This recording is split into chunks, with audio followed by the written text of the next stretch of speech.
Sigh.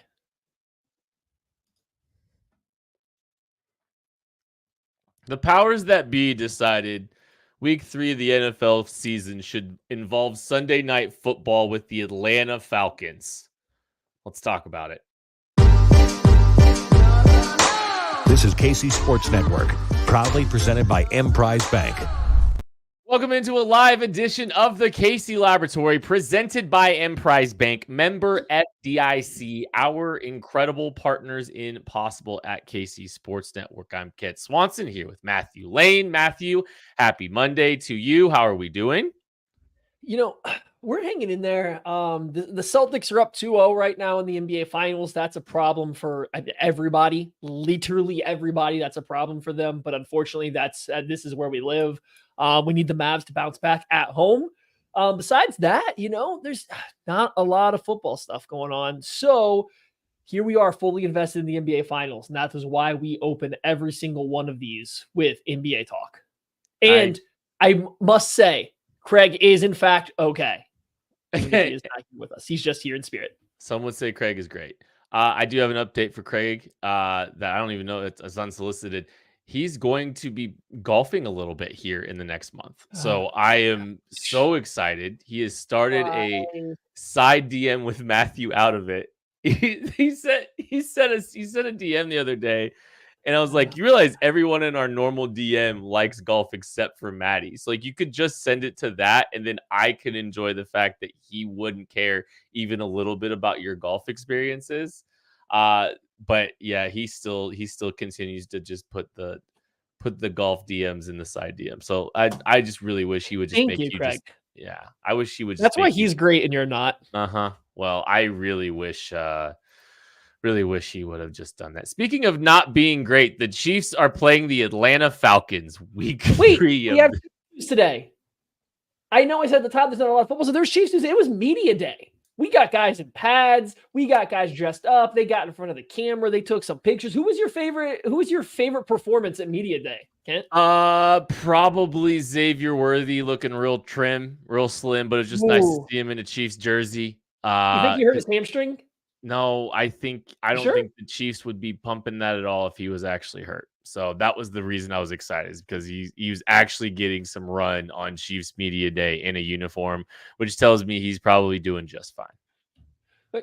Mecole Hardman was pretty hype. I said that the video of him being pretty hype. Justin Reed was kind of happy he was there, so that was nice. Luis Rees-Zammit was living it up. He had a nice little photo shoot going, so that was good. Guy throws on pads. He looks the part. Not saying he can play, but he looks the part when they were doing these little pictures and stuff. So that was nice. Legitimately, though, I do think there is something I want to talk about. It's not on the rundown. I'm springing this on you now. I asked this in DMs last week, and you kind of brushed it aside, but. Do you legitimately have zero concern over Xavier Worthy not being healthy enough for any of these OTAs that have been available? I guess I don't know how the reporting works for the times where media is not allowed, but I don't think he's participated in any OTAs when media has been available. Yeah, I don't really have too much of a concern. The Chiefs don't seem to have any real level of concern about it, and enough to hold them out. They've insinuated that if it was like a real game situation, he'd be playing. And so I know there's been some limited participation, I believe, recently. I'm not that concerned. I'm not going to be concerned until it's July, until they report back. And it's like, well, look, they're trying to ramp him up because of this. I would like to see him out there for sure. But until July hits, I'm not gonna give too much worry. Doesn't seem like they're overly concerned about either. And they're like, if it was something that they were really worried about, I don't think they'd be advertising, they'd be using the sizzle reel of him in a Chiefs uniform here. To kind of pump that up. So I'm fine. I'm good. Are you getting worried? I mean, I think so. I think, listen, it's hard. He's a slider framed guy. It's a soft tissue injury. It's a hamstring injury is what we have heard, or issue that we have heard. So it's not like that can really be, related necessarily to his frame, but still he's a rookie. He's a guy still learning the playbook, still getting used to playing with all these guys. And he's essentially, at least again, for just the media days of OTAs, have been unable to participate with the rest of the offense for all 3 sessions now. And I don't know if it's concerning. It's just something I got my eye on. Like you said, if he comes back when they have to report back to actual camp, and now we're still dealing with some limitations, and then it starts to ramp up a little bit. But I guess I'm somewhere a little bit further along than where you are. I think we're a little bit like I think the fact that he has not been able so far to go ahead and go, the fact that he has not been able to go out there again when media is available. I don't know how the reporting works on days where media is not allowed to be there, if he's participating then or what's going on. It's just, I think at this point, if he was healthy, they want him out there. I don't think you're going to hold back a rookie that needs those reps, that needs that experience, unless there is a little something there to be, I guess, to leave a little meat on the bone, so to speak. All I know is I've seen him take 2 steps walking onto the shot on the Chiefs media, and both steps looked completely normal.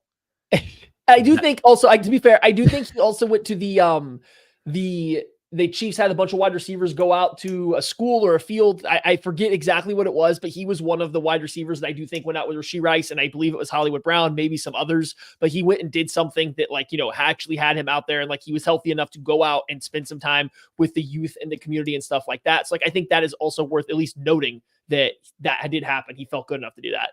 Yeah. Well, we'll see. Give me some time here. There's some more organized stuff that remains, and if he's still not participating in that, we'll just wait for the next update on him. But I'm not going to get overly concerned. I would obviously like to see him be getting opportunities here, but the way it's been framed with the coaching staff, they spent so much time focusing on, the most important thing is he's getting these mental reps down. Doesn't seem like they're overly concerned about the on-field piece of it. It's he's getting these mental reps, he's picking things up in the classroom, and that's really what's most important and all that. So I don't know. That's kind of how I look at it. Can I continue to talk about a very nope? I can't. We got news. There's literally, we have news for the first time in a month, and you're just trying to speed run past it. The Chiefs also bring back Mecole Hardman. We haven't talked the Chiefs go out. They sign Mecole Hardman. They bring him back this wide receiver. And we've spent this entire offseason talking about, hey, which wide receiver are the Chiefs going to bring in? Because I don't know if this group's enough. We're dealing with a potential Rice suspension. You got a lot of young guys. You don't know what you're doing with Tony, with Sky Moore. We have stuff here. And you're just, no. We got to talk about the Falcons. We got to get to the Falcons. I didn't realize we haven't talked about Mecole. That's crazy to think about, but it's true. Yeah, he is back in the Chiefs uniform. It feels like there's he's such a lightning rod. He is such a lightning rod for just discourse right now, because everyone is making these sweeping assumptions and declarations and all this stuff about a guy signing on a vet minimum deal in June. There's not a ton of options available. He's had some modicum of success here in Kansas City. This isn't a deep wide receiver room still. Wide receivers 4, 5, and 6 aren't exactly, world beaters right now, and it's a guy who played a little bit. I don't really see, people seem to be making big assumptions. I don't know. They're making real big assumptions about Mecole Hardman being back on a vet minimum deal, a non-guaranteed vet minimum deal. Yeah, but I think you said it right. He's this lightning rod. Everybody on the.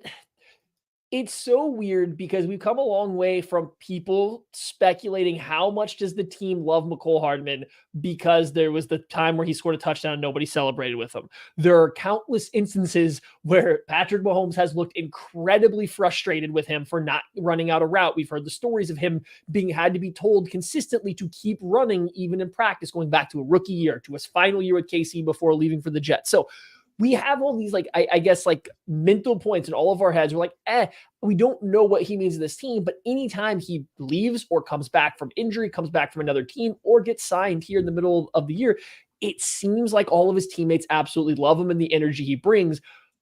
How does it mess with them to go ahead and cut that guy? If they say he's not good enough and they let that guy go, is that something they really can do? Getting rid of the most veteran wide receiver of this offense. I get it. It's a 1-year low-cost deal, but getting rid of the most veteran wide receiver that everybody seems to like and kind of take a little bit of energy from or feed off of, is that really a smart move for them to make even before we get to the season?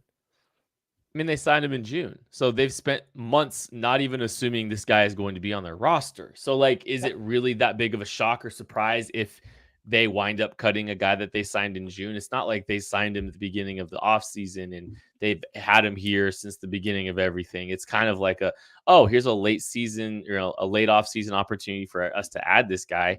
you don't sign him with expectations. You don't have expectations. I don't think anybody should have expectations for him because this is a guy that may or may not wind up on the 53-man roster. So just because of the timing that they signed him in the offseason, I don't think it ultimately winds up being that big of a deal if they do move on from him. And like, I don't know if Rashee Rice is missing time, we're talking Xavier Worthy, Hollywood Brown, Justin Watson, and then we're talking Sky Moore, Kadarius Toney, Justin Ross, Nico Remigio, Mecole Hardman. Like, I mean, tell me who is like deserves a roster spot, just period. Right. I know. I did want to go there next. Like, I guess there's a few more things here with Mecole. Like, I didn't know how far we were going to go on Mecole Hardman, so that's why I didn't push to really make it onto our little rundown here. But I figured we'd spend a little time. What are some expectations, I guess, for you from Mecole? Do you think he makes the team? Do you think that he plays? Like, what do you expect from Mecole Hardman this year?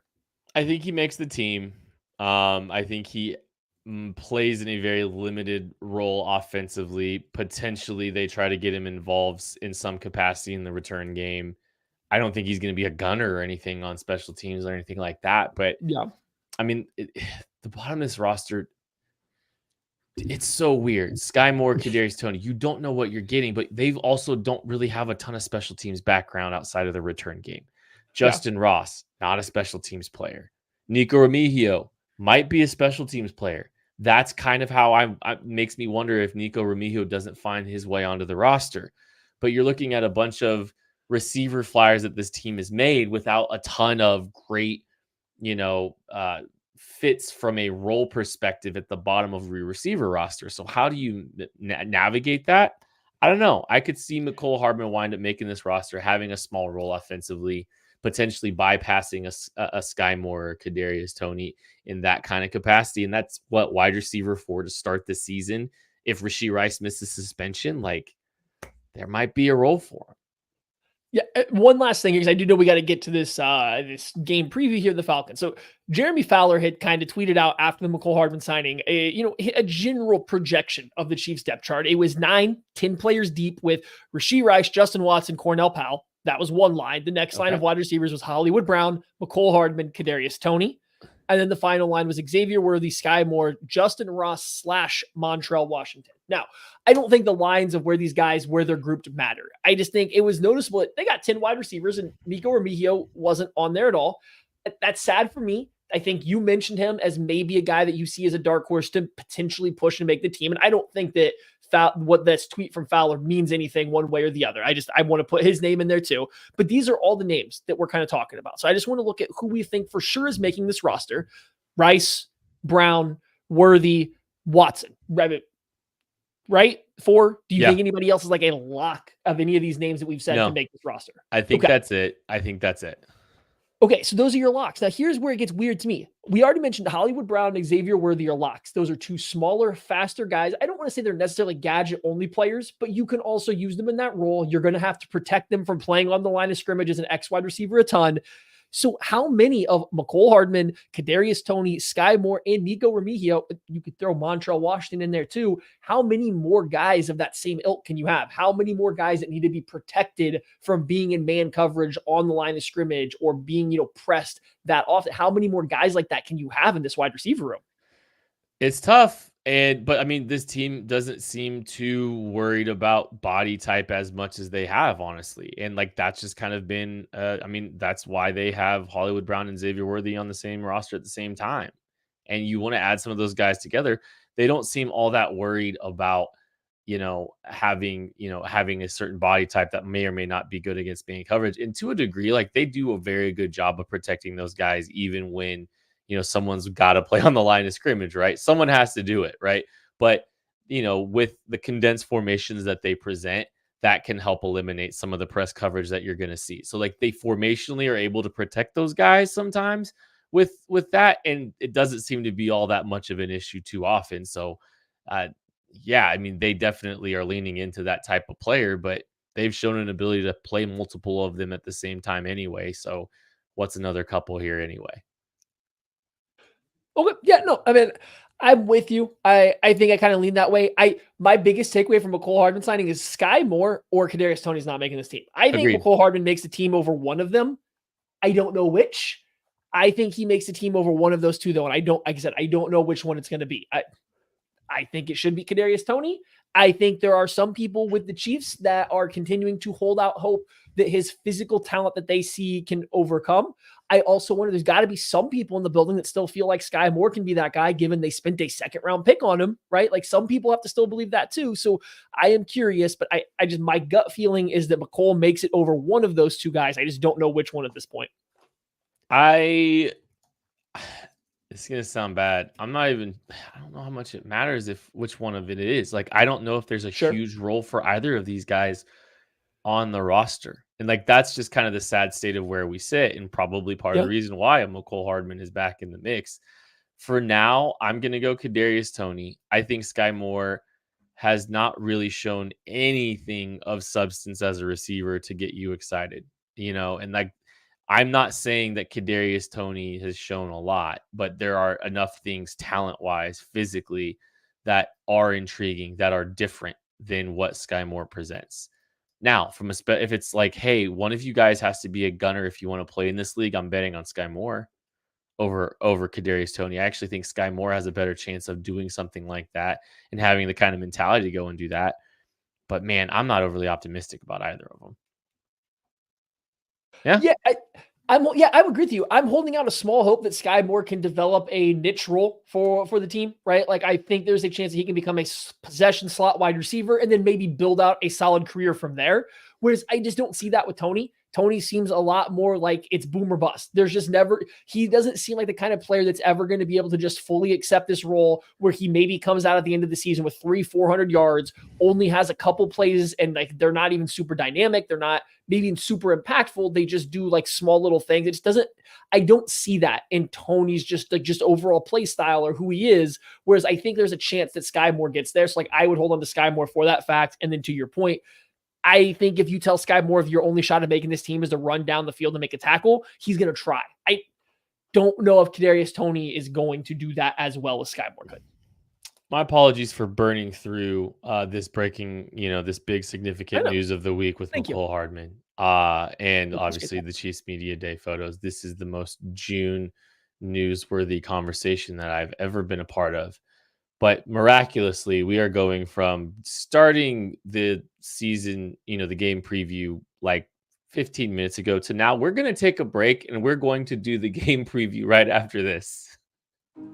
We appreciate you supporting KC Sports Network by listening to our podcast. You have helped us become the highest ranked Chiefs podcast network in 2022 and 2023. And don't forget about our daily Substack newsletter, the best written analysis you can find on the Chiefs straight to your inbox every day.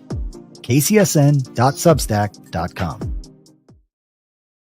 I got the best email notification today. My new driver from PXG has arrived. It is in Kansas City, ready for me to go pick it up at the Overland Park location. As a golfer, for years I've been hearing BXG say nobody makes clubs like they do, period. You know what? They're right. I went in for a fitting and I saw for myself, went in and swung the PXG Black Ops driver, and it is a total game changer. You no longer have to sacrifice distance for forgiveness. And in fact, I was actually still gaining some distance with my driver. Even though, I made some adjustments with the side, the length of my club and just made some small tweaks, on my loft too, changed some things up. And it's because the world-class team of PXG experts will analyze every aspect of your swing with every club and give you feedback in real time on how to improve. And they definitely did that for me, put me in a different loft on my club. Cause I was skying things a little bit. So they gave me something with a little bit lower loft, and it's adjustable so I can go up a little bit higher if I still want to do it. It's been great, to get to test that out. And I can't wait to get my club in and out on the course. PXG made me a believer.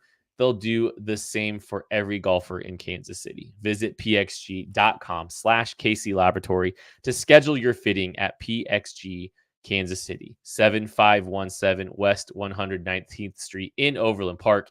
Get fitted for any club and you'll get a dozen balls free. You hear that? A dozen balls free. That's pxg.com/KC Laboratory to schedule your fitting. pxg.com/KC Laboratory. Limit 1 dozen golf balls per person. Promotion ends June 30th. Other terms and conditions may apply. See store for details. I am amazed that we talked for 17 minutes and I was ready to go, just rearing up to talk Falcons, and here we are. We have achieved the break, and now it is time to talk about the week 3 game. This is what we do. We go through every game on the roster, look at the team, look at the opponent, their offseason changes, all that good stuff. And it's the Atlanta Falcons. The Chiefs will be playing the Atlanta Falcons in Atlanta on Sunday Night Football in week 3. And Matthew Lane, I will start with this. What's the quality of the Atlanta Falcons roster? It's good, but really thin. I think if you just look at the starters, there's some good, especially on offense, there's a lot of good players. It's a lot of solid players. You can understand where they're going, how this all works together. And even if you flip it to the defensive side, you start to see, okay, Grady Jarrett's getting a little bit older, but he's still like the central part of this pass rush. They drafted Arnold Ebiketie last year, who showed some flashes, and maybe he can do things, again, this year, keep taking steps. They add a couple other guys to that pass rush. So you see what they're going for. You can poke holes in some of the secondary players for sure. They needed to add more help back there, but I think they're hoping that Jimmy Lake can help coach these guys up. Had a lot of success with Washington defensive backs when he was the head coach there. So you see what they're doing. The problem is the depth. I think that when you start to look beyond the starters on both offense and defense is where it starts, I don't want to say to fall apart, but where you still can clearly tell that this team is only really competing in a conference like the NFC South, where the competition is just not that high. Let me name you just the backup wide receivers. These are the wide receivers listed second on the depth chart. Casey Washington, Kaderil Hodge, Ray McLeod. Like, those are the second wide receivers listed. I think that's just rough. That's a tough look. None of those guys, we make a lot of hubbub about the Chiefs wide receiver room. And yeah, there may not be a Drake London, a guy, was a top 10, draft pick in that room. But man, it's a lot better depth than what I just listed off there for the Falcons. And I think that's kind of the story of this entire team when you start to glance down through. It's a lot of, I don't want to say journeymen, but guys that just haven't really found their footing in the NFL, and a lot of young rookies that are completely unproven that are playing pivotal backup and or rotational roles for this team. Maddie, Ray McLeod, Kaderil Hodge, Casey Washington, or Kadarius Toney, Justin Watson, Sky Moore? I mean, the Chiefs ones are better. Justin Watson, that's slightly disrespectful to Justin Watson, who has been a productive NFL player. Yeah. I mean, Kaderil Hodge had like 230 receiving yards last year. This might be another Jeff Wilson situation where I just simply have like a blind spot for who this player is without playing fantasy football. But like I have not really heard of him. I agree. The Chiefs, of the 6 that we just listed, the Chiefs have the best wide receiver. Like, I do agree with that. Like, they have the best of the 6, but I mean, they got it. The Falcons at least have a couple guys that have, recorded a couple 100 yards receiving on that list. That's all. But yeah, I think it's a thinner roster. I do agree with that. I think when you look at the receiver spot there, like there's some thinness, which, perplexes, maybe some of what they did with the draft. We might get into that a little bit, but, some of their choices there in the first round of the draft might have, maybe you could have contributed to the depth and the talent on your roster. But, I think they got a good set of backs. I think they have a decent offensive line. They have some playmakers still too. Don't get me wrong. It's not that we're, completely dunking on these playmakers. It is true though. It is, a pretty thin roster that lacks great depth. But I do think, there is some talent for sure. What do you think the quality of this staff is? I think it's pretty good. I think they've done a good job. I think Raheem Morris deserved another chance at a head coach job or position. He had done a great job as a defensive coordinator. I think he understood that he needs to go out and hire a good coaching staff. That is where it's really going to make a make or break for him. So he goes out and gets Zach Robinson, goes out and gets Jimmy Lake. Like, I like the chances he's taken. Now, it's guys that are maybe a little bit more unproven at the NFL level, but it's guys that you would in theory think have shown the ability to develop guys. When you look at Zach Robinson, his history of helping develop young offensive players, quarterbacks, an offensive scheme. And then you go look at Jimmy Lake and his time in college and what he was able to do with defensive backs in particular, but defense as a whole. They got developmental assistant coaches or coordinators to go along. So I like that avenue. The thing is with the NFL, it's kind of hard to have a coaching staff that really heavily relies on development if you're not going to hit the ground running and really show that development day one. So getting two guys that are a little unproven in that role is a little scary, but I guess overall, I like the idea. I like the plan if you have a safety net moving forward. Yeah, Raheem Morris deserved another opportunity, undoubtedly, and I think he's made due as a defensive coordinator with like a Rams team that used a lot of uh, late draft picks and swings at draft capital, and really kind of cobbled together. I know, yes, Aaron Donald, but they cobbled together a good quality defense, a capable defense around him, and so that's somebody that's shown an ability to make do there. So I do like Raheem Morris a lot. Yeah, it's a little bit of an unproven group, but yeah, I still think he made some solid choices with Zach Robinson and Jimmy Lake. Definitely some guys that, Zach Robinson maybe doesn't have the same he doesn't have a huge track record or anything like that, but I think plucking him from that tree is a good investment there. Okay, so let's go with the new additions on this roster. What say you, Matthew? Give me some new additions. They didn't. I mean, there's a low hanging fruit, right? I'll let you talk about your guy. Do I have to? Yes, because it's got an entire scale and moniker named after him because of your disdain for the guy. So yes, you have to talk about Kirk Cousins. Okay, I'm going to go with Darnell Mooney and him and Rondale Moore together. I'm going to do the pair of wide receivers they add because we were talking about the three wide receivers behind these guys. One, I don't think Rondale Moore, it also doesn't strike a lot of confidence in me as your third wide receiver. He's very much a gadget guy, and I think he's a step back from Cordarrelle Patterson, who was their gadget guy of years past. So, I think they got worse at the gadget slot wide receiver role, but they also add Darnell Mooney to it. Bijan in the slot.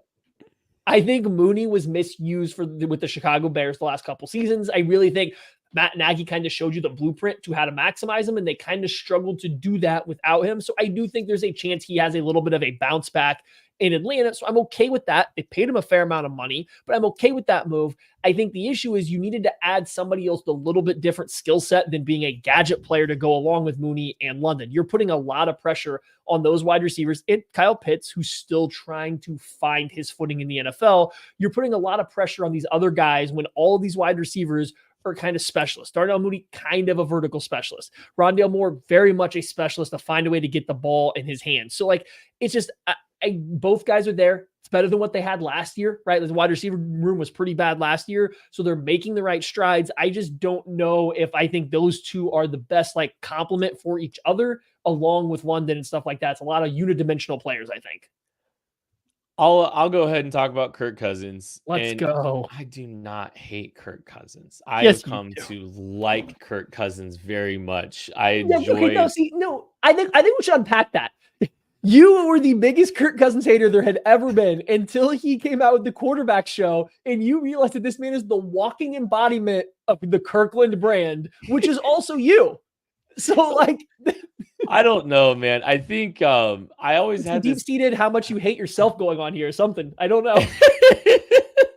It's more like, I don't know. There's some of the you like that stuff from the early phases of his career. I just, I just didn't like it. Just the irrational confidence. I have come to like Kirk Cousins coming from that, from the documentary, and he balled out last year. He was good last year before he got hurt. Man was playing really good football, some of the best football of his life.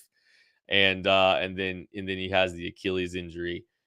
But man, it's a lot of money to give a guy my age. You Kirk Cousins coming off his career year, granted, but off of an Achilles. That is just a very bold move if you're the Atlanta Falcons. They are not settling at the quarterback position, which is really probably the root of why they invested their first round pick in Michael Penix. This is a long-term move on a near 25-year-old quarterback. I forgot they did that.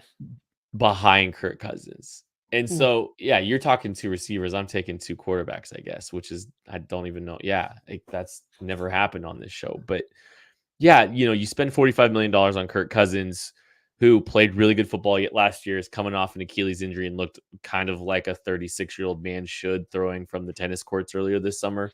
Uh, and then you draft Michael Penix, a 25-year-old rookie quarterback who's not really a developmental quarterback anymore. He kind of is what he is. And if everything goes well, he's not playing till he's nearly 30. Kind of a perplexing, some perplexing additions there, but they are well insulated at the quarterback position now, which can be a blessing and a curse. This might be the first case of if you have two quarterbacks, you actually have two. Not if you have two quarterbacks, you have one. That's the old phrase. There's some talent there for sure. I mean, I don't know if I would have taken Penix where they did, but it was an interesting decision by this team to double down on quarterback, but hey, they might wind up looking like geniuses. Okay, earlier I used their backup wide receivers in the depth chart to establish their lack of depth. Okay, maybe I picked the wrong position. Let's do cornerback. Their second cornerbacks listed are Kevin King. Yeah, that's right. The guy that hasn't been in the NFL since 2021. Kevin King. Oh, here's where it gets good. Mike Hughes, former very Chief, familiar with that player, and Antonio Hamilton, also a former Chief. What I mean, what are we doing here with the depth of this team? That's the second corners listed they're both outside corners and in the slot. Like, the depth on this team is one of the worst I think I've seen. Like, even positions that I think they're pretty good at. Like, I'm not going to list them all off, but their offensive line is good, right? But you look at all their backup offensive linemen, it's just an entirely group of completely unknown guys that have all been like relatively lower investments. And I guess it's good if your backup of offensive linemen aren't playing, but like none of them are just even proven at all. Like, there's no expectation. It's just the lack of depth on this team is astonishing. Maddie, give me a player to watch. This is easy. Bijan Robinson. He's a lot of fun. I hope they get another Toy Story game so we can see how all the toys and the imaging can't keep up with what Bijan Robinson is doing because of some of the stuff. He had the coolest football video. The aerial view of the spin move I think he had last year was just one of the just absolute coolest videos you're going to see from anything. He's an exceptional player. Everything he does is like must-see TV, and I do think they will find a way to properly use him this year. So yeah, I mean, Bijan Robinson is really, it's always been a Kyle Pitts team for me. I've always wanted to see what Kyle Pitts can become, but like, I think Bijan Robinson's taken the mantle of just like the most, I have to see what this player can do on the football field right now on this team. And that's saying something. And there's more help around him and more stability at the quarterback position. And Arthur Smith's probably not going to try to, he's not there, so it's like he might still try. Yeah, no, Arthur Smith's not there to do that to him this year. So like actually freeing Bijan could wind up being a decent little thing there. I'll go with Jesse Bates though. We talked last week about Jesse Bates being one of the key cogs in that Bengals defense over the course of the last few years, that last wave of the Bengals. And Jesse Bates was absent last year, and his absence was absolutely felt. And they didn't replace him, and they didn't even try to really replace him in a real capacity because you can't replace a talent like that. But when you look at the talent in that secondary with an AJ Terrell and a Jesse Bates, that's a good group to build off of. And I think Jesse Bates is there to make plays in that secondary, turn the football over, and he's one of the best safeties in the National Football League. So give me Jesse Bates as the player to watch. How do the Falcons beat the Chiefs? Next question. Yeah, I mean, okay, it's the NFL, so anything can happen, right? I guess. What do you want me to say here to this, right? Like, okay, Kirk Cousins comes back from a torn Achilles and returns immediately to that player that was MVP caliber while playing on a new team with a new coaching staff, learning a new offense, and Drake London plays like Justin Jefferson, bailing him out of any of his bad decisions while the offensive line keeps him perfectly clean so he never has to like make a second reaction play. And this defense that is maybe getting better all of a sudden plays out of their absolute mind to slow down the Chiefs, who have somehow by week 3 not figured out any form of functioning offense. I mean, like, okay, I can say that instead, but it feels a lot easier to say any given Sunday might lead to a Falcons win. It's true. I mean, it's basically it's more or less what you just said anyway. It's hard to see a scenario where the Falcons beat the Chiefs. Like, it's just hard to find one that seems realistic. And I don't find one. Carson Wentz better warm up. No, I'm just kidding. Yeah, no, I mean, it's not the type of team that you feel like is just going to run the ball down the Chiefs' throat, make it a physical slobber knocker, and play enough gritty defense to stop the Chiefs from doing anything, physically beat them down on the offensive and defensive side of the ball. Like, it feels like a team that is going to have to be hunting for a few more dynamic plays, both offensively and defensively, and they just don't quite have the guys to do it yet against a team like the Chiefs. So it would be very surprising to see the Chiefs lose this game. This is like the first one of these that we've done where it'd be like, I really struggle to find the avenue for them to win. I don't get why this is a Sunday night football game. I just don't understand why they're like, hey, you know what? Kirk Cousins' third week of the season. Let's just, let's roll him out there. They're still trying to get continuity with this offense. Yeah, there's a chance this is a very high-powered offense, but I just don't see it being the kind of offense that the Chiefs just struggle to slow down entirely. That's all. I don't know. I'm just not there yet. Yeah, so I'm quickly looking through they're playing back-to-back primetime. They play a Monday nighter against the Eagles the week before playing the Sunday nighter versus the Chiefs. And then 2 weeks later, they play the Bucks in a primetime. What is going on here with the Falcons? I don't know. What do they know? Another 8:30 Monday night game later in the year. What does the league know? What do they know? I guess they just expect. Why would they do that? I was just going to say that I wonder if this is the best opportunity to give the Falcons a primetime game. You put them against one of the two biggest draws in the entire NFL and the Chiefs. You have some fun, but like they already stocked them up with a bunch of other ones. Yeah, the Chiefs are still like the best option, but you've already given them 3 other primetime games this year. It's not like you had to force this. I'm with you. A little bit of a weird primetime game. All right. Who is the Chiefs non-Mahomes MVP? Anybody, I guess. I mean, like I'm looking through this Falcons team, and like Jesse Bates is very good, but if I'm looking at their linebackers, their other safeties, their nickel corner, I don't see one that can stop Travis Kelce. But we're not doing the Travis Kelce thing, so he's not going to be my non Patrick Mahomes MVP. I'm going to say somebody defensively. I'm going to go with. I'm going to go with Chris Jones. I think he's a good offensive line. The Falcons have a good offensive line. That is one area of their team that I think is very stout. And if this offense is going to be working well, if this offense is going to be really good, the offensive line is going to have to give Kirk Cousins a lot of time. It's going to have to let him go through the play how it was supposed to go on the whiteboard, pre-snap, especially first returning from an injury. If Chris Jones can make his presence felt, especially against a relatively immobile quarterback coming off an injury, I really struggle to see how Kirk Cousins can get into rhythm if Chris Jones can have a dominant game. We'll try to answer a few chat questions after this. So if you want to throw a couple questions out there, feel free to do so. You can ask questions about the Falcons game. You can ask, I don't know, about really anything you want. I'm going to go with the bigger cornerbacks. We're going to go Jalen Watson, Joshua Williams, having a matchup with Drake London potentially on the outside. That's a big physical matchup issue for the Chiefs when it comes to their outside corners having to potentially deal with a bigger receiver out there in Drake London. So it's going to be on those guys to play up to that length, that size, that physicality, play at the catch point well.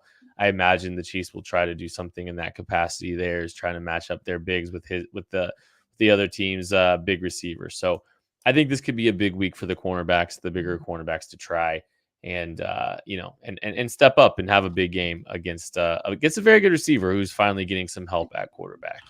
So hey, look, that's probably this offense could be very good. This Falcons offense could wind up being very good if everything goes well. We don't acknowledge it. They got 2 very good running backs.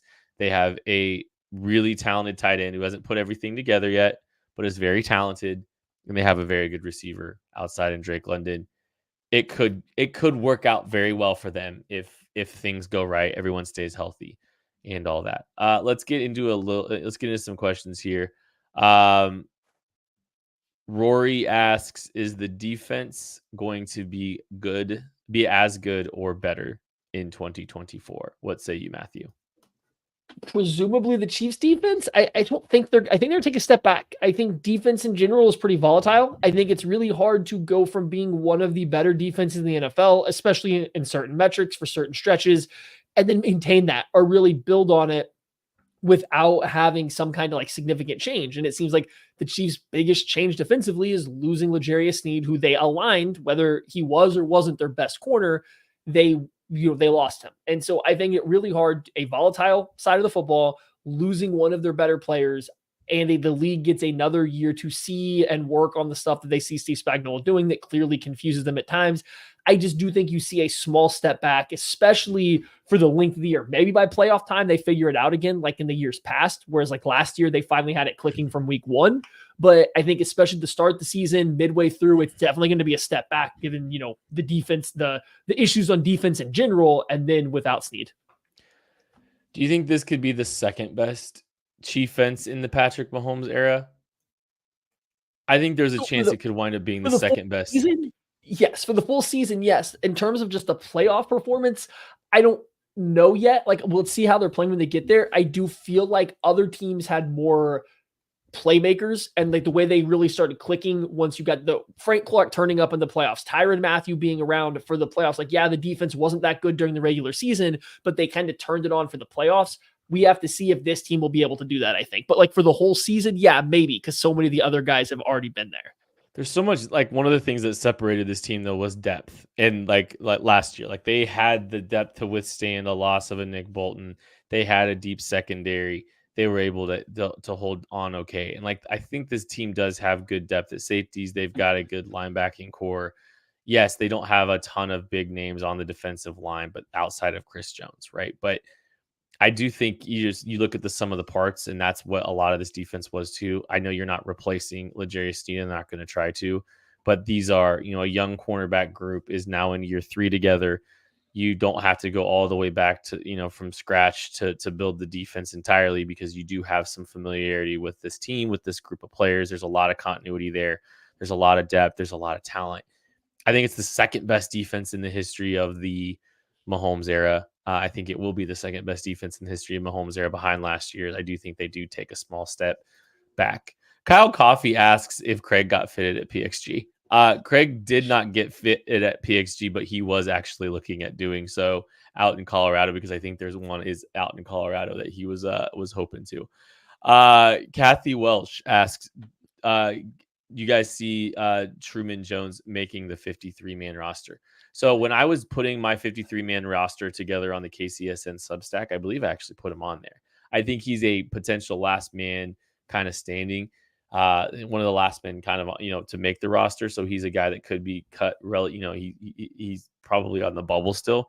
But when you look at the defensive end group, really not that deep. Outside of George Karlaftis, Mike Dana, Felix Anudike-Uzomah, Malik Herring. And then at that point, I mean, this team probably needs to keep more than 4 defensive ends. They need to keep at least 5. Sometimes they've kept 6. I think Truman Jones has a chance to be that guy, especially, look at BJ Thompson. What happened with BJ Thompson's awful, and I wish him the absolute best, and I hope he's okay. I think Truman Jones could wind up being on the 53-man roster. He's right on the fringe of that. And if this team's going to keep 5 defensive ends, I think he has a pretty good shot at actually doing it. Yes, prayers for BJ Thompson. We'll have to see how that unfolds and where that goes. But like, I think not, he wasn't like a guarantee, but I think people, and myself included, would have been giving him like a leg up on Truman Jones to make the roster this year, especially given the upside, the investment, and, where they were settled last year. But now with that being a little bit more unknown, with his like spot on the team this upcoming season be a little unknown, that really does open it up for Truman Jones. And then you look at Omenihu maybe or maybe not being ready to start the year, or maybe wanting to be on a snap count, and like now all of a sudden, yeah, like you definitely have the need for maybe a guy that can play, not even just be around, but like they can maybe eat a couple snaps here and there, especially if Felix maybe doesn't hit the ground running the way that everyone's hoping in year 2. Maybe he's a guy that still needs a little bit of time to get, he's a young guy, needs to get his body into run defending shape, because that's not kind of been what his strong suit is. Maybe they do need some. So like, yeah, I think there's a path for Truman Jones to make this roster given the outlook of the defensive end position. Not a guarantee, but like there's clearly a path. We think Charles Omenihu's starting on the PUP list, right? I don't know. He's been very vocal on social media about how people don't know where he is, and he's posting his recovery stuff. I would assume he is. Like, I would assume that he is. I would just be stunned if Charles Omenihu. I hope so, because like I really like watching him play, but that is such a tight turnaround. Right? No, and January. If he is, I don't feel very good about. I mean, like, okay, obviously, yes, Truman Jones probably makes it because especially with the unknown level of BJ Thompson's condition. But then, like, I don't feel great with it being George Karlaftis, Mike Dana, Malik Herring, and then 2 second-year players that had a minimal playing time last year. I get it. A lot of people are expecting a big step up from Felix, but like, are we gonna lock that in? Are we saying that's going to happen? For sure. The team knows, obviously, if they don't make a veteran move, then they would think that. But like, I would almost feel like you have to consider making a veteran signing at the position just to eat snaps because, like, I like Malik Herring for that role, but like all of a sudden he's elevated to your number 3 guy. If again, this all depends on where Felix development goes, but like Malik Herring was trusting in spots last year that Felix wasn't. Who's to say that's not the same thing in year 2 right now? So I don't know. It's a thin room.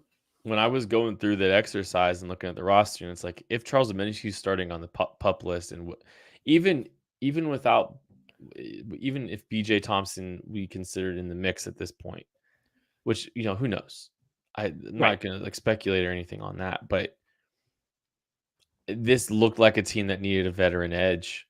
I mean, we don't know what Felix looks like, right? There's a lot of mystery there, but I see Emmanuel Ogba's still sitting out there. Wouldn't hate calling him out there. Like there's a Romeo Aquara, Rasheem Green still sitting out there, Shaq Lawson. Like none of these guys are major game changers, but they're snap eaters. They're guys that can eat some snaps, potentially. So yeah, it's a thinner group than we're talking about as we sit here in June, knowing and acknowledging that there's plenty of time for things to change. But until Charles Omenihu's back, there's some question marks on this group for sure. That is going to do it for this episode of the KC Laboratory. Thank you all so much for listening, for watching, for supporting KC Sports Network. We love you. We'll catch you later. Go Mavs.